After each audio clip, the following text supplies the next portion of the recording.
वक्त की रफ्तार।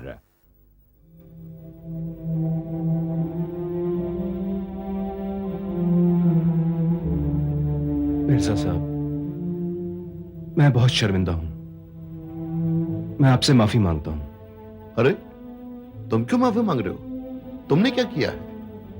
मिर्जा साहब, जो कुछ भी हुआ वो ठीक नहीं हुआ। नहीं बेटे, माफी मांगने की नहीं, महसूस करने की बात है। अब जिसे माफी मांगनी चाहिए उसे तो इस बात का एहसास तक नहीं। तुम अपना दिल क्यों छोटा कर रहे हो? चलो, मैं इस बात को भूल जाता हूं, तुम भी भूल जाओ। मैं चलता हूं। लेकिन सर, आप तो शाम तक रुकने वाले थे।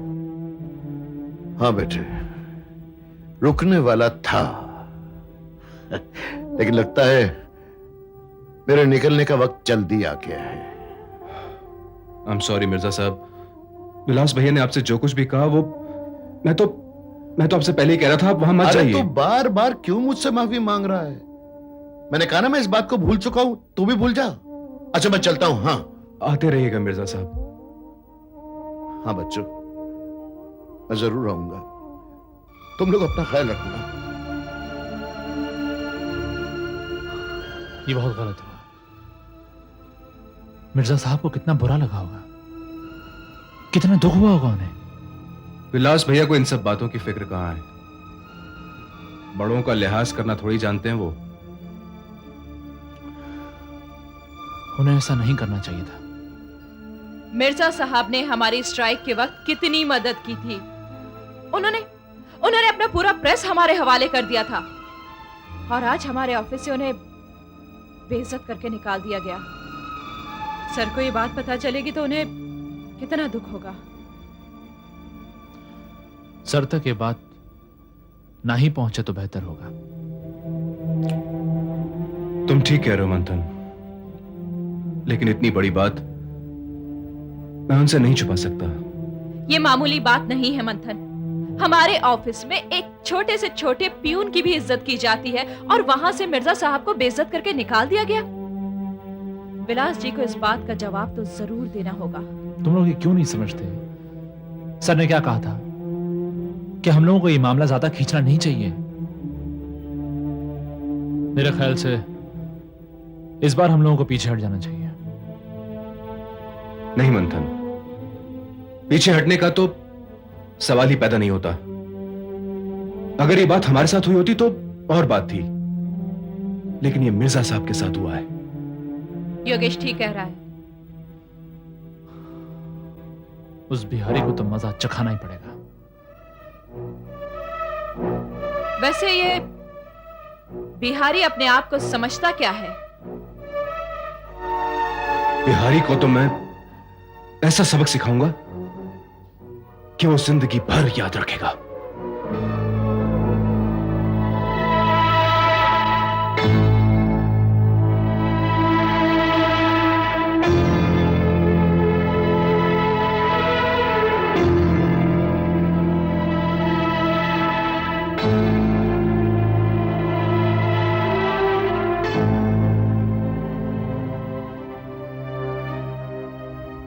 इस भूल को तो इसकी जिंदगी भर याद रखेगा। अब तो तुम्हें कोई कदम उठाना ही होगा सिद्धांत। इसे और लांछन लगाने वाली हेडलाइन छप कराने से पहले तुम्हें अपना निषेध व्यक्त करना होगा। आज ये बात बहुत लगी मुझे। किसकी जिंदगी के साथ खिलवाड़ किया मैंने? अरे वो रौनक तो खुद अपनी और अपने साथियों की जिंदगी के साथ खेल खेल रहा था। मैंने तो सिर्फ उसे आगाह करने की कोशिश की। सच्चाई का जमाना नहीं रहा सिद्धांत। देखो देखो क्या लिखा है अखबार में। कॉलेज में वापस ना लिए जाने के डर से निराश होकर रौनक ने आत्महत्या करने की कोशिश की, और अल्टीमेटली इसके लिए जिम्मेदार तुम हो। सारा दोष तुम्हारे ऊपर लाद दिया गया है। रौनक और आत्महत्या? कल तक वो यहां अपनी मोटर बाइक उड़ा रहा था। कल शाम को मैंने उसको देखा किस तरह से झूम रहा था वो। सब जानते हैं ऐसा कुछ भी नहीं हुआ जो यहां पर लिखा हुआ है। हम सबको तो तुम पर गुस्सा आ रहा है। मुझ पर? और नहीं तो क्या।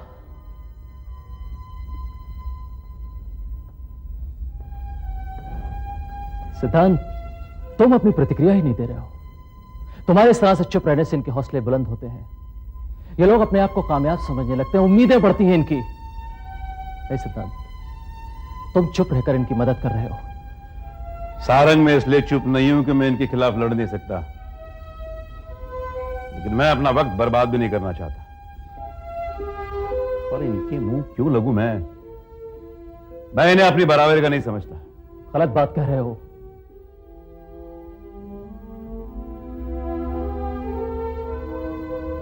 और हर बुद्धिजीवी यही गलती करता है। सिद्धांत, हमारी ये खामोशी हमारी नामर्दगी जाहिर करती है।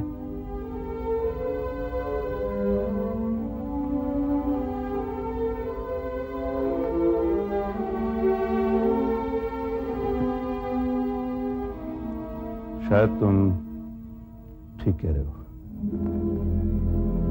आज सवेरे से मुझे कई साहित्यकारों के, कई समीक्षकों के फोन आए। सब मेरे साथ हैं और सभी ने प्रजासत्ताक का निषेध करने की तैयारी रखी है। मैंने भी बहुत लोगों से बात की है। सुबह पेपर पढ़कर मैंने सबको फोन किए।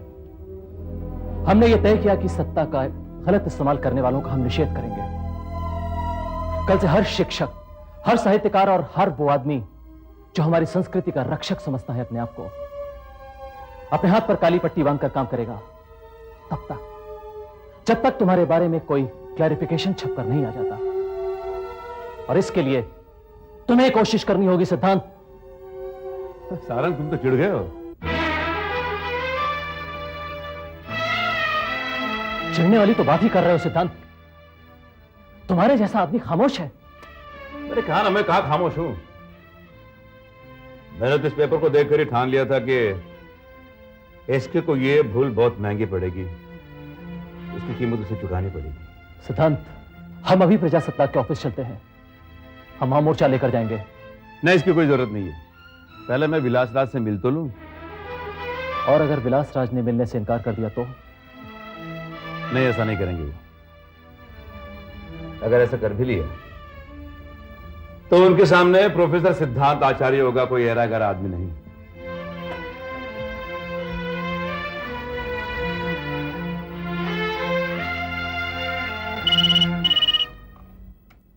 Hello hello, can I help you? Professor सिद्धांत आचार्य बोल रहा हूं। मुझे विलास राज जी से बात करनी है। प्लीज होल्ड कीजिए।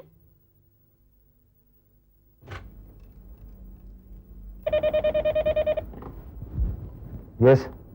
हेलो सर, प्रोफेसर सिद्धांत आचार्य आपसे बात करना चाहते हैं। सिद्धांत आचार्य? Yes sir. उन्हें कह दो मैं आज बिजी हूं, मैं उन्हें नहीं मिल सकता। Okay sir. हेलो, वो आप बहुत बिजी है, वो इस वक्त आपसे बात नहीं कर सकते।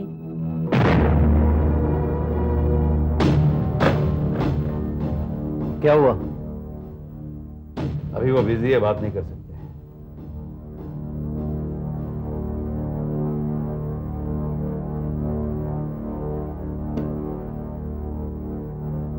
मैं भी देखता हूं वो कितने बिजी है। बस, हाँ हाँ मुझे याद है। हाँ, मैं पहुंच जाऊंगा। और देखो, उस मीटिंग में मिस्टर सुब्रमण्यम को भी बुला लेना। जी हाँ, या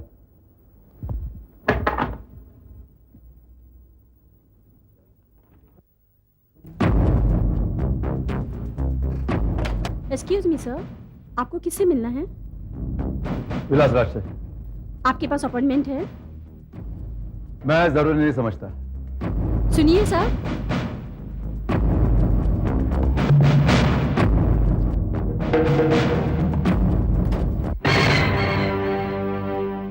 कौन है आप? और बिना इजाजत अंदर कैसे आए? ऑपरेटर, उसका कोई दोष नहीं है। उसने मुझे रोकने की पूरी कोशिश की थी। मैं ये जानना चाहता हूं कि आप हैं कौन? शक्ल से तो पढ़े लिखे लगते हो, इतनी भी तमीज नहीं है। अपनी गुस्ताखी के लिए माफी चाहता हूं मैं, लेकिन इसके जिम्मेदार आप है। आपने मुझे मजबूर किया। बाय द वे, मेरा नाम प्रोफेसर सिद्धांत आचार्य है।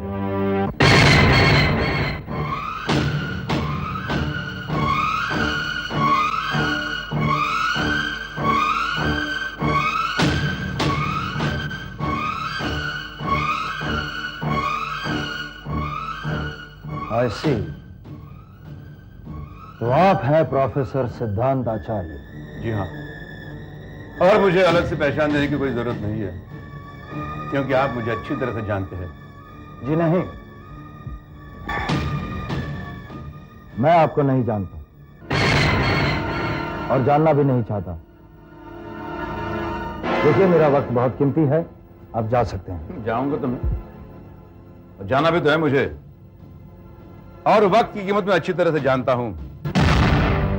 रही बात आपने मुझे नहीं जानने की, इसकी भी कोई जरूरत नहीं है, क्योंकि आप मुझे अच्छी तरह से जानते हैं। ये मैं आपसे दोबारा कह रहा हूं, और मैं दोबारा आपको ये कह रहा हूं कि मैं आपको जानने की जरूरत नहीं समझता। जरूरत है, क्योंकि अगर आप मेरे बारे में कुछ जानते नहीं तो बिना किसी जाने आपने ये कैसा लिख दिया मेरे बारे में? क्या अधिकार है आपको किसी को बदनाम करने का, किसी पर कीचड़ उछालने का? किस अधिकार से किया आपने? देखिए, ये सब मैंने नहीं लिखा है। मेरे यहाँ 50 जर्नलिस्ट काम करते हैं, किसी ने भी लिखा होगा। मैं उनमें से किसी को नहीं जानता। अखबार आप चलाते हैं, आप जिम्मेदार है, और मैं आपसे पूछ रहा हूं। ठीक है, तो मेरा जवाब यह है कि अखबार में खबरें आप जैसों को पूछकर नहीं छापी जाती। अरे अखबार तो अंधेरे में मशाल की तरह है, उसके उजाले में सही बातें साफ साफ नजर आती है। अखबार का ये अधिकार है। बड़े बड़े लोगों के नकाब उतार दिए अखबार ने, आप क्या चीज है? अच्छे विचार है आपके अखबार के बारे में, सही कहा आपने। आपके अखबार ने अखबार का काम तो किया है, मगर देखिए, मुझे आपसे कुछ नहीं सुनना। आप अपने ख्यालात अपने पास ही रखिए। मुझे लगता है आपको आपका जवाब मिल गया है, आप यहां से जा सकते हैं। मुझे एक मीटिंग अटेंड करनी है, सो एक्सक्यूज मी।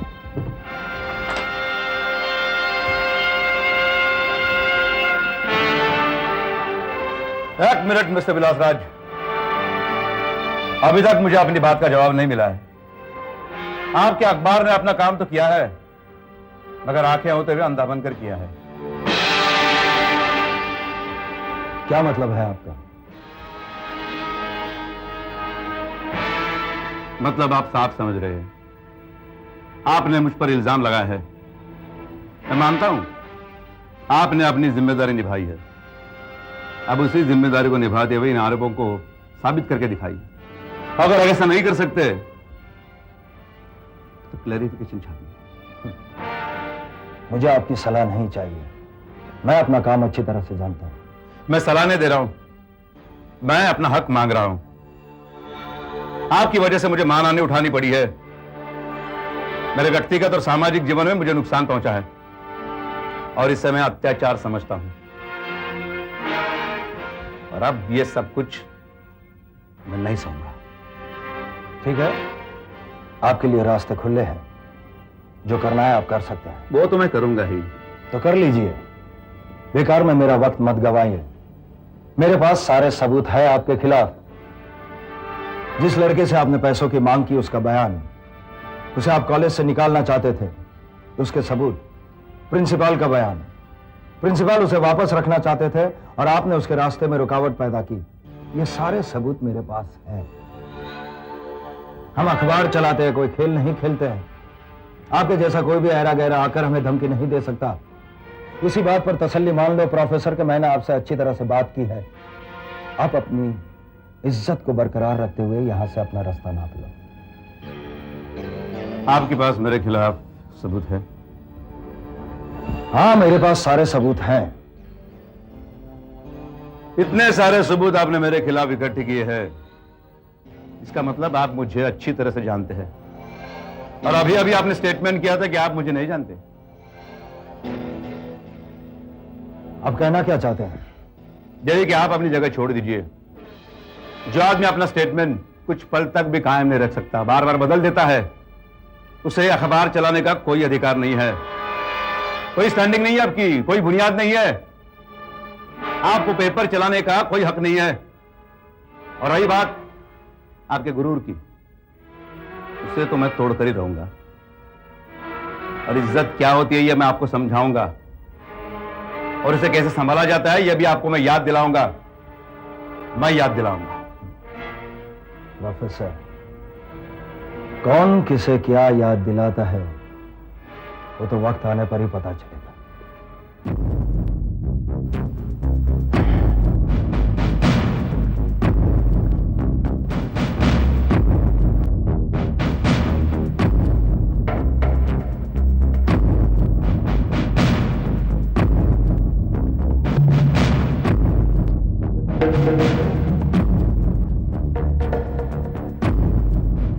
अरे प्रोफेसर साहब,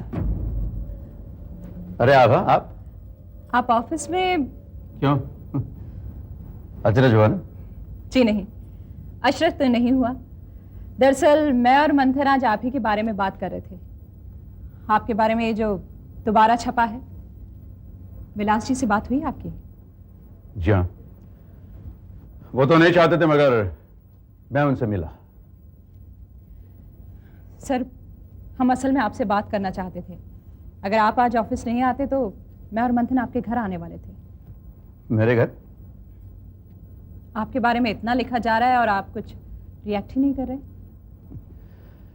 मेरे संयम को मेरी दुर्बलता समझ बैठे ये लोग। चलिए सर, हम बात करते हैं। आइए मेरे केबिन। तो जमुना बाई की जो बात हम लोग यहाँ पे कर रहे हैं, इसको हम लोग डायरेक्टली स्टेट करने के बजाय इनडायरेक्टली स्टेट क्यों ना करें? हेलो योगेश, हेलो मंथन, देखो तो कौन आया है। Hello professor, how are you? ये प्रोफेसर सिद्धांत है। हेलो और सर। आप योगेश देशरत्न।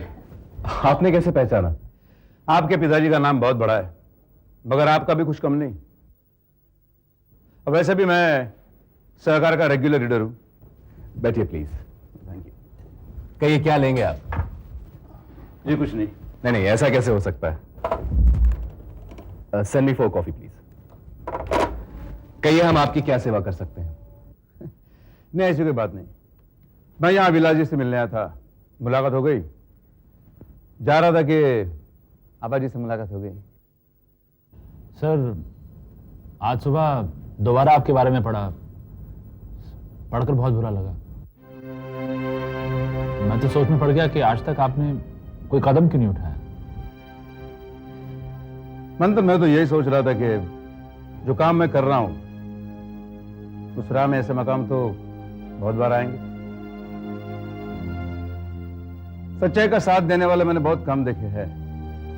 अगर ऐसा कोई साथ देता भी है तो उसके रास्ते में रुकावट देने वाले भी कम नहीं है। मैंने इन बातों पर ध्यान नहीं दिया। उसे तो भौंकते हैं, हाथी अपनी चाल निकल जाता है। दुनिया का दस्तूर है।